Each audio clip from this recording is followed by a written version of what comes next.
welcome to the Respectfully podcast. I'm Nikki Pope, your host for this hairdressing conversation. My guest today is Nick Irwin, Global Ambassador for Schwarzkopf.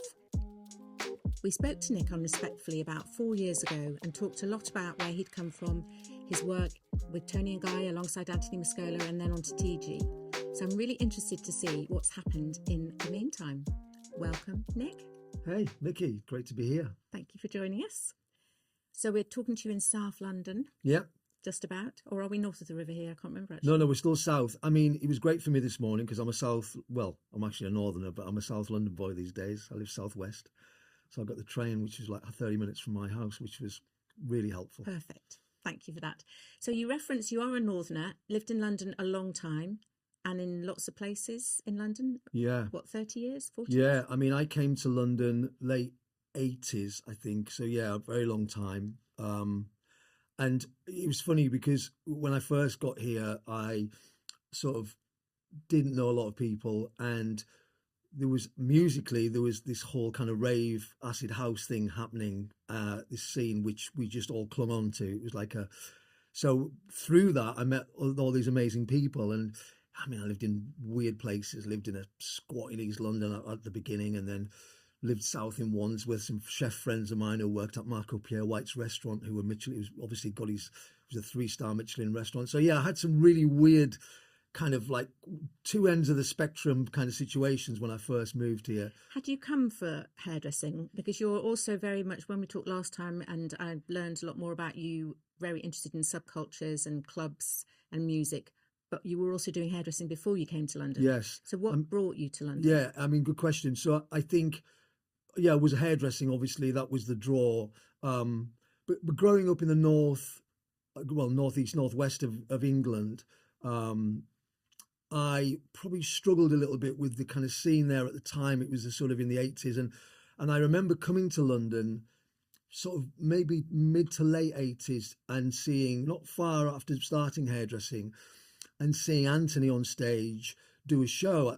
I think it was like the early days of maybe Salon International or one of those events, but blown away. And I think for me always, because I was so heavily into this sort of subculture, we were obsessed with things like the Face magazine, ID. That was our Instagram in them days, or there was obviously no social media. So you had this mystique of what London was about. And just this melting pot of amazing, subculture. So you didn't feel like you had to choose then between music and hairdressing, and because perhaps it felt closer together. I felt it was almost, it became one thing. It was always very separate when I'd probably lived at home because of where we were, and maybe the hairdressing bit was the connection to sort of music by going to clubs in the area, but also very kind of small indie nights. It was never, when I came to London, there was something every night. Yeah. And it was just a really exciting time. And I remember, being sort of thrust into this scene, which was very hedonistic. I don't know how honest I can be, but it was we were partying quite heavily, but it didn't feel we were doing anything wrong. We just felt part of this really kind of special movement. And some of my lifelong friends that I'm still close to today were found on dance floors in dodgy warehouses in London back in the late 80s. Brilliant. So we talked when we met before, and people listening, I would encourage you to go back and check out the episode that we did with Respectfully in September 21. We talked then about your journey through working with Tony and Guy, and then on to TG with Anthony Muscolo, and then you sort of broke out. I was going to say broke free, but maybe that's a bit not quite what it was. It's probably a good expression, Nikki, because looking back, I felt I'd got myself into funny enough, now when I look back, I'm so glad I learned all of those amazing things when Unilever bought TG, because I sat on the board of directors and was part of the senior leadership team and all of the corporate stuff that came with it, which is now what I'm quite leaning into with my role at Schwarzkopf, or just having that understanding of art and commerce. Yeah. Which I probably didn't. I mean, I had a bit of it up until that point, but maybe not anywhere near what we maybe learned the language. I think there's a certain language, there's a certain way of thinking. It's like you can't just tell the board what you think they need to know. You have to tell the board in the words they understand, right, in the that's right. format, presenting Absolutely. the numbers. Absolutely. And funny enough, I try and teach younger people that come along with me on these jobs to just try and dial into that stuff a little bit, because it'll only help you as you get. If you want to work in the world I'm in now, Yeah. you have to be able to have a couple of different hats. One where you can sit maybe a more looser way of talking to creatives, Yeah. and then a much more, I don't know if it's precise, but yeah, just a different vernacular, the way that you pronounce things, and there is a terminology that I think you have to understand that, to get your point across. Yeah. But going back to the breaking away thing, I think, I was in a situation where probably was pulled in too many different directions. Wore different hats in terms of, was the global creative director for TG at the time. So kind of took over from Anthony, even though you couldn't fill Anthony's shoes. He's an icon and will always be in my eyes. But Anthony became consultant because he sold the business with his family, and I was part of that acquisition. So when I sort of took that role on, thinking, wow, this is amazing, I'm now global and I can look after things and whatever, on the back of that, I had to fit into the corporate setup, which became really difficult to try and juggle those different things, one being creative one minute, then and also my relationship with my team changed really quickly, because there's a thing called emotional intelligence in the corporate world, and that camaraderie and love and hanging out, and I used to drink alcohol in them days and going out for drinks and whatever, was part of my way of, we were family. That had to change because they frowned upon it to a certain extent, so it was very difficult. So when I towards the end of that time, and I was doing 18 shows a season across New York, and mainly New York and London, but also Milan and Paris. I was just feeling really quite beat up, probably not looking after myself and all of those things. So mentally, I don't think I was in a very strong place. Made the decision with Stacey, actually, my wife. We both sat down and went, look, what will make, because I was becoming depressed. It's almost, I can imagine that, did it feel a bit like you're sort of selling out? You're sort of selling your soul, having had this real sort of freedom, or felt that you had freedom creatively, to then, it's all about the numbers, it's all about return on investment and all these things. It must have felt quite... You feel, I even get a little bit of anxiety when I talk about it now, because even though like I say, I can look back on some of the things I learned very fondly and absolutely, wouldn't be probably what I'm doing now if it wasn't for them. But you were pulled in directions where you felt, you were really, one minute you're trying to be this, I don't like to use the word cool, but sort of more respected in the fashion side and hair side. And then on the flip side, you were having to sort of reprimand people in the team because there was a corporate structure, and it just didn't feel right. It didn't feel right. I just felt the right thing to do was probably to sort of try and walk away from it. And was it instantly a relief, or was the process of walking away from it also quite hard, or was it like almost like the light switch had been tripped? No, I think it took time, Nikki. I think it felt like a bereavement at the beginning, because you've got to remember that I'd been, of course, my work journey, from Tony and Guy, and then going freelance, then back to TG. I'd always been linked to that family. I'd always been linked to that brand. And I think when it got sold, we knew part of that had finished. I suppose a part of it had died, if you like. I don't know if that's the right expression, but it certainly wasn't there anymore, the family element. It had been corporatized and whatever. But to walk away from all of the people, this is a people's business. And I think my thing is always about, connecting with the team and being around that. And I thrive off the team critiquing what we do, and so all of a sudden you've got none of that. You're back to square one. It's like starting all over again, even though I was probably in my 40s at the time.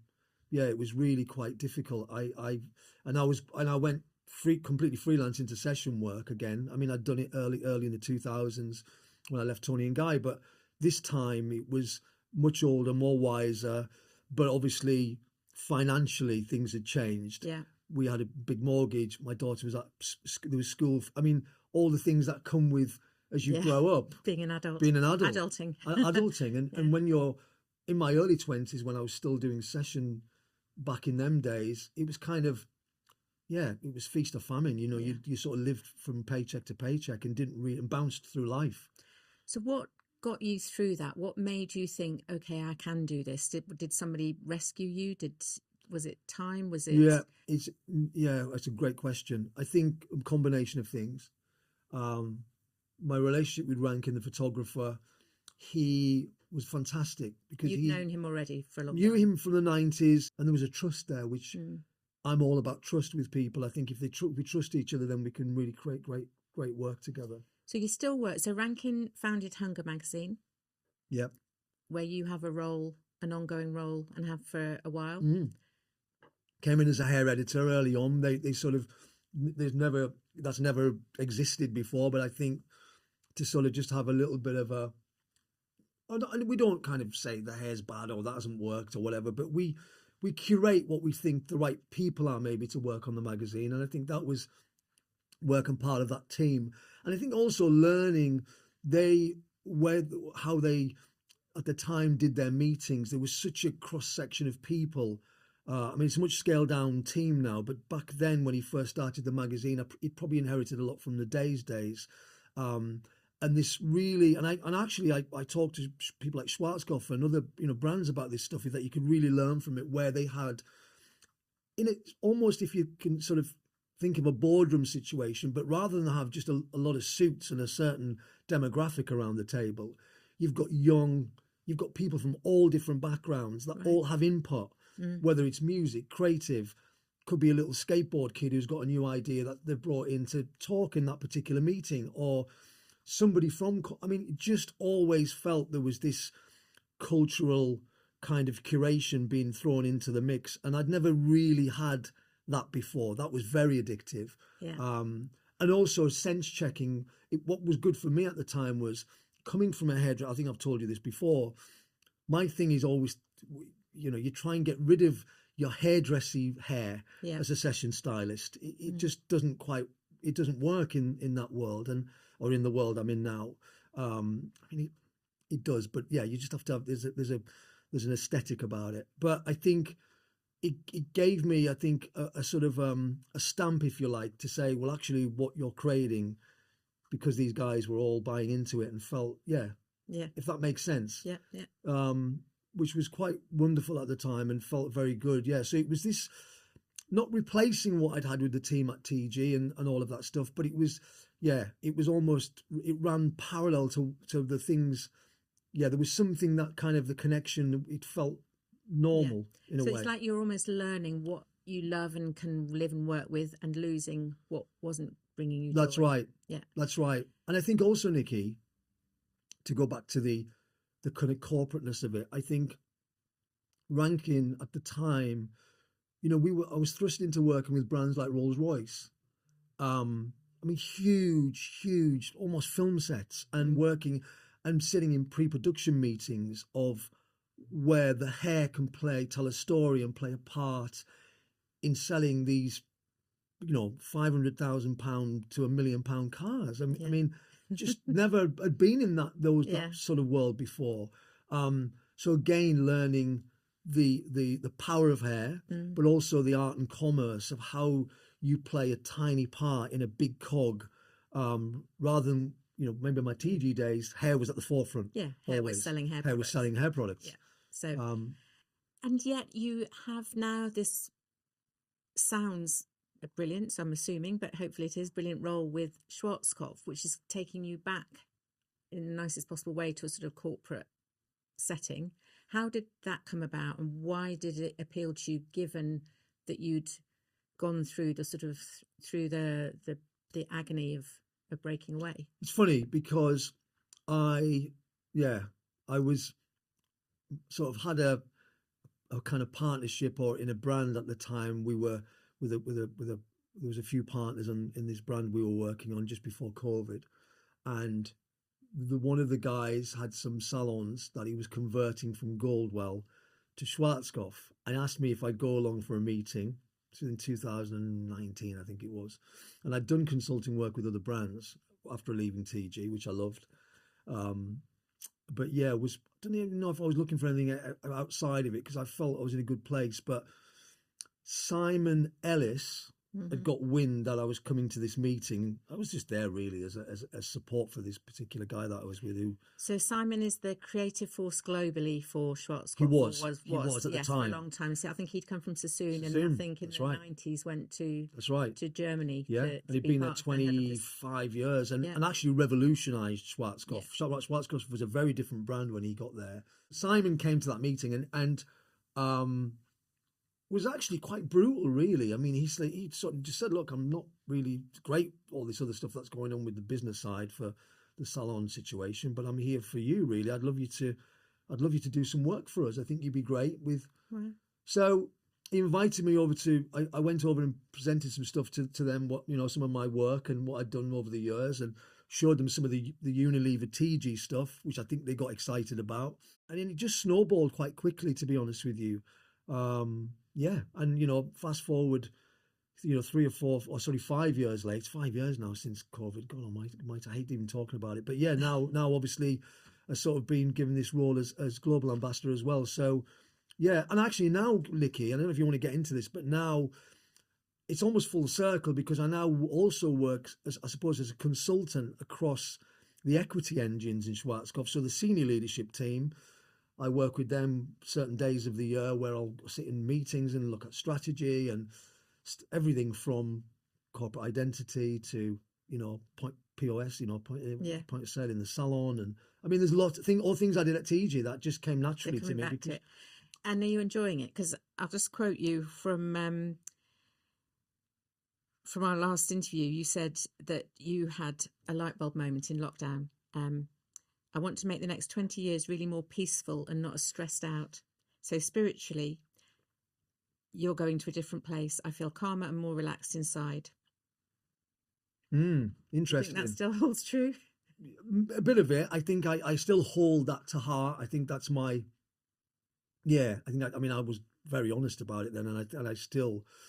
now I do this thing where I wake up everybody thinks I'm mad, but I do this 5 a.m. club thing where I wake up 5.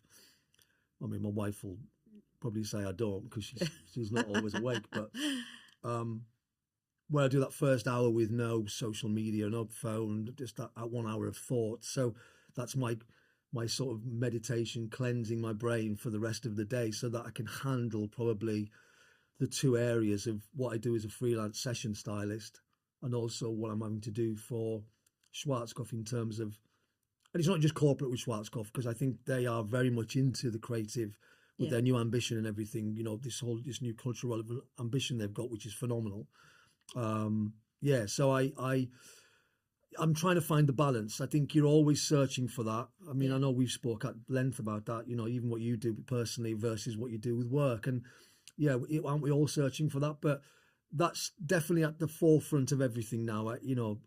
For the next, when you hit a certain age, you want the next, however long we are on the planet. Yeah. Well, I think you think about the future rather than taking it for granted. That's right. I think when you're younger, you assume that you're going to be here at this point and there at that point. And as a younger person, a lot of us are sort of, encouraged to live the dream, or, if you work hard enough, you'll get it and so on. And then I think as you age, you start to realise it's not.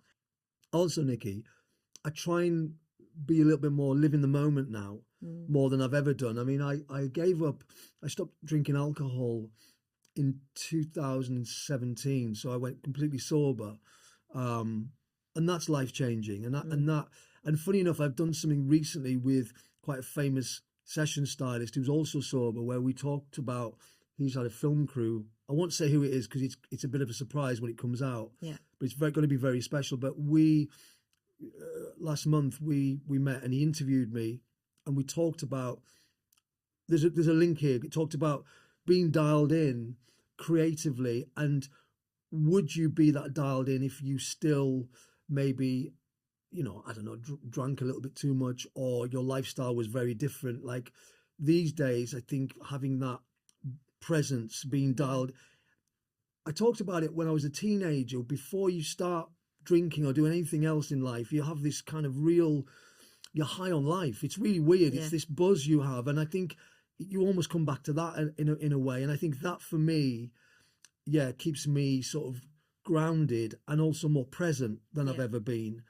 And also, I've got no excuse now. I have to, if I argue with my wife, I have to own it. I can't say, I'm really sorry, I'm hungover from last night, or I'd had too much. So it really makes you, it changes a lot of. Sorry to get into that bit, because maybe that's a separate. Interesting. So I think sobriety brings you back to everything being very real and in sharp focus, if you like, which some people wouldn't find very attractive or wouldn't be able to deal with it. Do you think that, do you still think about sobriety? Do you have to make an effort, or is it just now it's a way of life now, and you enjoy this more? Yeah, it's a way of life. I mean, the only time there's little things in my life where I might be it might be a holiday on a beach in Italy where they're serving vongole, and I think, oh my God, it would go really well with a glass of Italian white wine. Yeah. But it's a split second it goes. Yeah. It's just that thing. And I think you have to work at it. It's not something, I mean, some people have done, had an proper real issue and did the steps and have to go to meetings. I was ill through something else. I had a blood infection and just thought, God, if I get out of this hospital, I'll never want to drink alcohol again, or do anything that could poison me. And listen, I'm not the reformed smoker. I still DJ. I'm DJ at the weekend. People will be jumping around and doing whatever and having fun, and I have no issues with it with at all with other people. But for me, where I'm at in life, it's just it's a really important part of what I do. Yeah. Do you think if you sat with your younger man self, not necessarily teenager, but if you sat down next to yourself in your 20s or 30s, would you get on? I think parts of us would get on. That's a great question, Nikki. God, you're good. I think parts of us would get on. I mean, I think don't look back with regret on anything. I mean, I think probably maybe the way I behaved around certain people, I wish I could probably maybe not done that stuff, but that was just due to what we were doing and lifestyle and all of those things. So you don't beat yourself up about it? I think about it. I think as you get sober, you reflect a lot. You look at those things, but I try to apply that to my home life. I mean, just be a better father to my daughter, better husband to Stacey, and try and hopefully just better person to be around. I think, I had dinner with some people recently, and they're from my old life. They're from my old lifestyle. And we went out for dinner and they were all, can you remember when this happened? And it's great talking about it. It's fun, but it doesn't, I mean. You don't yearn for it. You don't look back and think, no way. I wish. No, I mean, some of the moments were phenomenal, and you think it was great, and New York. I mean, I remember just New York. I was talking to somebody about this the other day, where it was so intense, and you were doing show after show, and then you would leave a show late at night, and then you would go and do a fitting, and then you would probably have very little sleep, maybe even DJ a party, then back in at 5. I mean, it was just chaos. Yeah.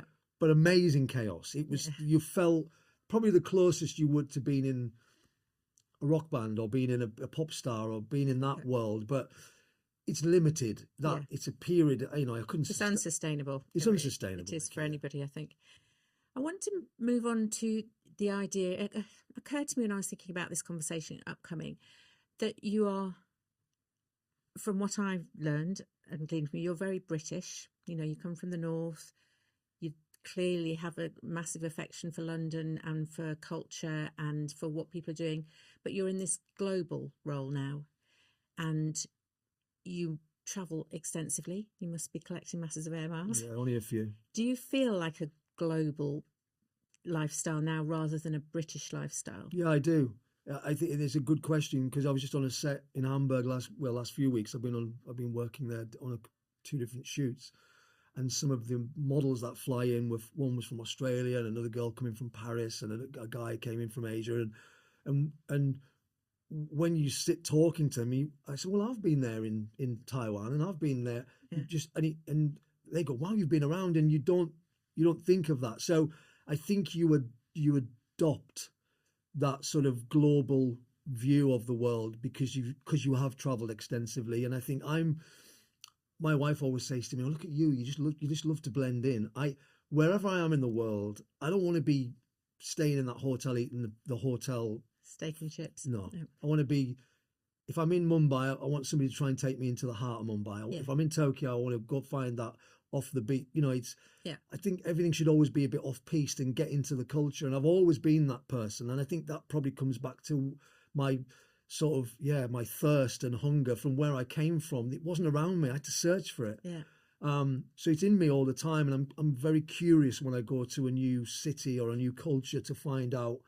And I think we're blessed in this job because normally if you're there doing a job for a client or a hairdressing company or a brand or Schwarzkopf, for instance, you've got the people who live there. Yeah. They take you to their local restaurants, so they'll try and dial you into their culture, and it's really lovely. And so I think when it comes to having a global, I don't want to sound facetious, but a global knowledge of what's going on out there, traveling, especially for Schwarzkopf now, you get to see what's happening in their markets. And then when I do come back and sit with their senior leadership team, they say, well, they want this. And I say, well, actually, I've just been there. No, they don't want that. It's right. Potentially, this is what I think they're really into. And so you can maybe help them adjust. Yeah. So it isn't a one size fits all. Yeah. I think so. And I think you know, Nikki, now more than anybody, being in the world you're in and having sort of working probably with or having access to multiple organizations and brands from all different sizes and shapes, is that the world has changed dramatically. Yeah. And big brands, and something that I really pride myself on, and yes, it's difficult because it's to shift an organization the size of, Schwarzkopf, which is owned by Henkel, is huge. And you have to be patient and you have to be respectful to their core values and their corporate structure and all of those things. But we have to be more agile now than we've ever been. And so, going back to what you said about the global element, you've got to understand what's going on in Tokyo or what's happening in, Yeah. And I think it's helpful for each place to inform the other, if you know what I mean, and what's happening. Broadly speaking, what we see happening here in the UK hairdressing industry, especially with the move for people to work in different ways, not necessarily, to be employed in salons. Do you see that reflected everywhere, or do you think we're all going through the same curve, but we're at different points in it? I think it depends where you are in the world. I think the major sort of satellite cities in some of these countries definitely are adopting this new way. It seems to be the US have been on it for quite a long time. But if you went into Middle America, it probably doesn't exist. I think you've still got the salon. There's still that, and I think probably that's the same in the UK to a certain extent. I mean, I think, younger people coming into the industry are demanding a different way of working. So I think we have to adapt to that.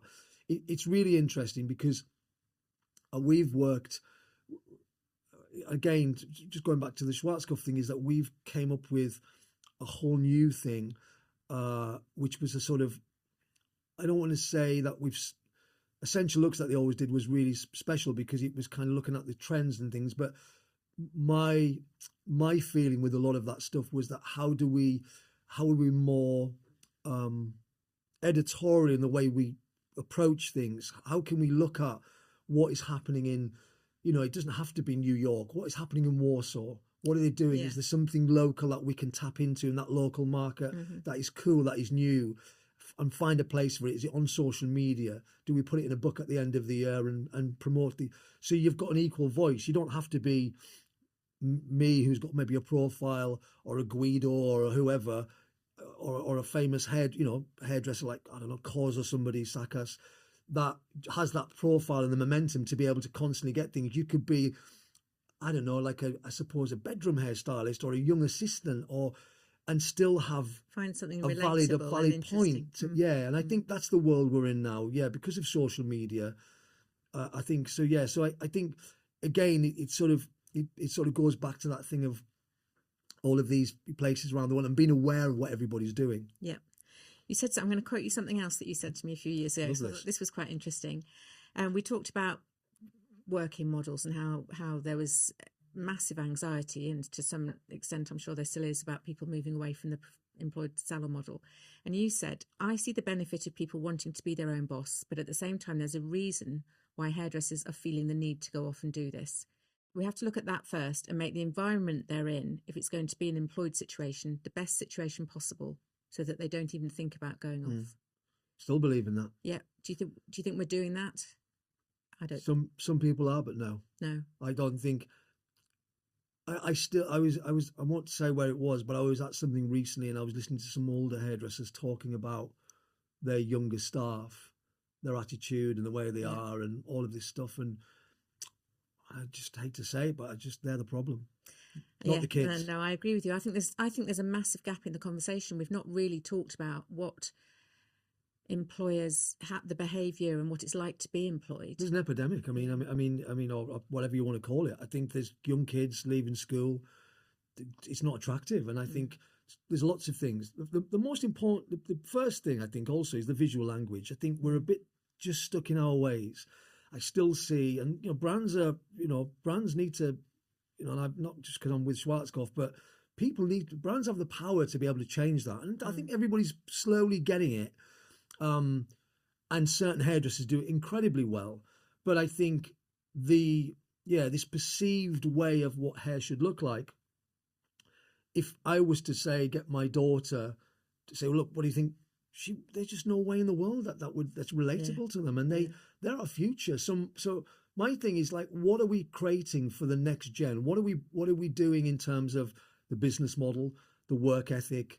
Are we adjusting to their needs? Are we really seeing it through their eyes as much as our eyes? Yes, we have to create discipline. People have to master all of that stuff that I probably had to learn at college and working in the salon and all of those things. I get that, but make it fun. Sorry, I keep harping back to the Schwarzkopf stuff, but when we started to talk about evolving what they were doing or what we were doing with the past and how do we bring it forward, is to really understand all the different touch points, what the next generation will want to see. Is it music? Is it culture? Is it fashion?